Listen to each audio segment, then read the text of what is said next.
A frantic 911 call in the dead of night, a mother's voice trembling with fear and desperation. That one call would unravel into one of the most controversial cases in American true crime history. Today on Bloodspot, we're looking deep into the case of Darlie Routier, a mother convicted of a horrific crime, with questions still swirling about her guilt, or her innocence. Part 1. The Night of the Murders. It was June 6, 1996, in Rowlett, Texas. The Routier family home was quiet, with Darlie sleeping downstairs in the family room alongside her two young sons, 6-year-old Devin and 5-year-old Damon. Her husband, Darren, was upstairs with their infant son, Drake. Sometime in the early hours, Darlie claims she was jolted awake by her son Damon calling out, "Mommy! Mommy!" Disoriented, she saw a figure moving away from her, retreating into the kitchen and toward the garage. It was only after she chased him briefly that she noticed the horror surrounding her. Her boys lay bleeding from vicious stab wounds, and she herself had a deep cut across her neck and severe wounds on her arms. Darlie's desperate call to 911 came in at around 2:30 a.m. on the phone. Her voice conveyed fear and confusion. She mentioned that she had picked up the knife the intruder had used and warned the dispatcher that her fingerprints were now on it. But despite her pleas for help, her sons succumbed to their injuries before paramedics arrived. Devin was declared dead at the scene, and Damon was still alive but gravely wounded when first responders arrived, later dying from his injuries. Part 2. The Routier family, a picture of suburban life. To neighbors and friends, the Routiers appeared to be the picture of suburban success. Darren's business was thriving in the early 90s, and the family lived a comfortable life, with a large home and a reputation as generous hosts. Darlie, known for her blonde hair, diamond rings, and energetic personality, was well liked in the neighborhood. She often hosted gatherings for neighborhood kids, earning the family nickname the Nintendo House because of the elaborate game room Darren had set up for the children. Friends described Darlie as a devoted mother who loved to spoil her boys. But despite the outward appearances, the Routiers had struggles behind closed doors. Darren's business had recently taken a hit, and financial strain was putting pressure on the family. Credit card debt was piling up, and they were even behind on mortgage payments. But even with these pressures, the family dynamic seemed stable to outsiders. Part 3. The Investigation. Suspicion cast on Darlie. As investigators examined the crime scene, certain details began to raise red flags. Police were immediately puzzled by Darlie's behavior on the 911 call. During those frantic moments, Darlie had informed the dispatcher that she'd picked up the knife and expressed concern that her fingerprints might now be on it. Investigators found this strange, as it seemed odd for someone in such distress to consider forensic details in the heat of the moment. Upon arrival, first responders noted Darlie's injuries. Doctors treating Darlie would later suggest that her injuries appeared hesitant or superficial, unlike the deeper wounds inflicted on her sons. But it was later revealed that she had a cut to her throat that narrowly missed her carotid artery, along with slash wounds on her arms.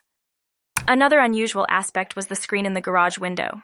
It had been slashed, presumably to create an entry point for the alleged intruder, but detectives questioned why the intruder would choose such a complicated entry route when there were other, easier points of access to the home.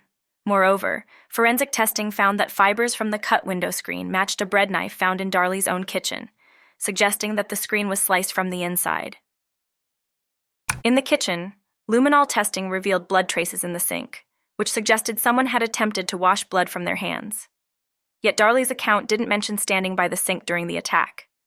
This discovery raised doubts among investigators about whether the crime scene had been staged. Part 4. The silly string video. A mother's reaction or something more. The pivotal piece of evidence that would haunt Darlie's trial, and public opinion, was a video filmed just days after the murders.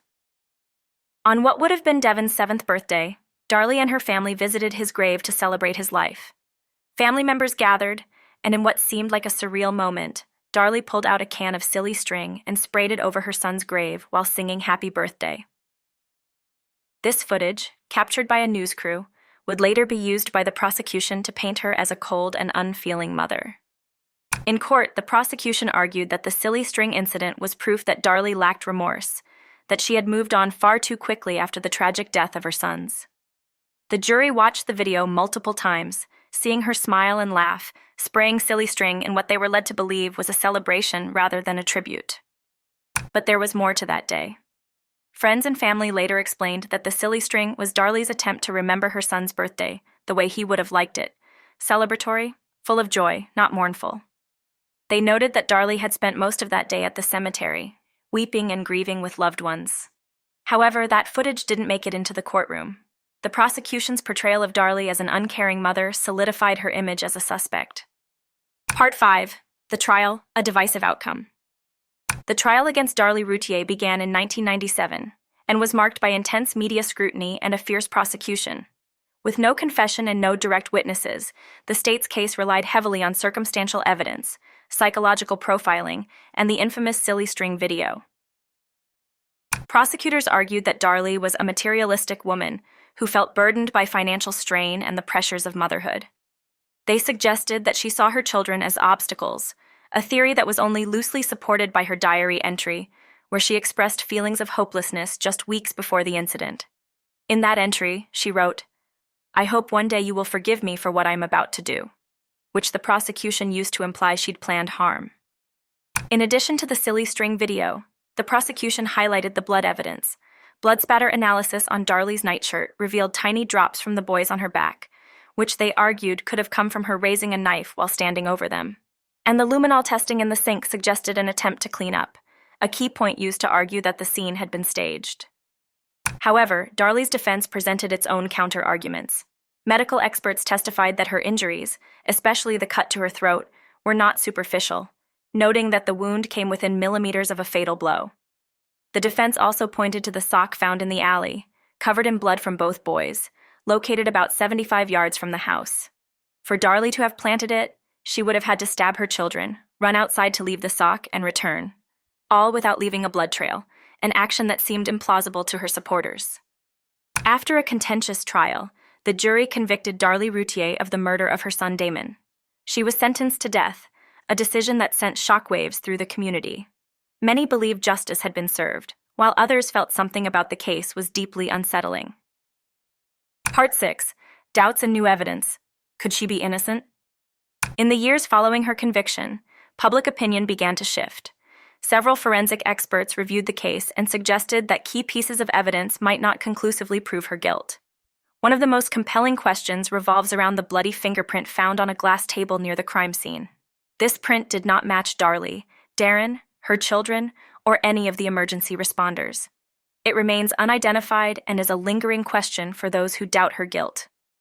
Supporters of Darlie also questioned the timeline and logistics of the alleged staging. Given the severity of her injuries, it seemed unlikely that Darlie could have inflicted them on herself with such precision, then calmly staged a complex scene. Additionally, if she were staging a crime scene, why leave details inconsistent, like the placement of blood drops that didn't match the story of a frenzied attack? Furthermore, doubts have been raised about the credibility of some prosecution witnesses and the quality of the defense. Darlie's lead attorney, Doug Mulder, was a seasoned criminal lawyer, yet some argue that the defense fell short by not adequately challenging certain forensic evidence or providing alternative theories. Doubts also linger about Darren Routier's potential role. After the conviction, rumors surfaced that Darren had once discussed staging a burglary to collect insurance money. While he denied any involvement, this admission added an unsettling layer to the case. Could the tragedy have been the result of a failed burglary, as Darlie had initially claimed, or was there a more personal motive at play? Darlie Routier remains on death row, steadfastly maintaining her innocence. Her story has inspired documentaries, books, and online movements, with supporters arguing that the evidence against her is flimsy and circumstantial.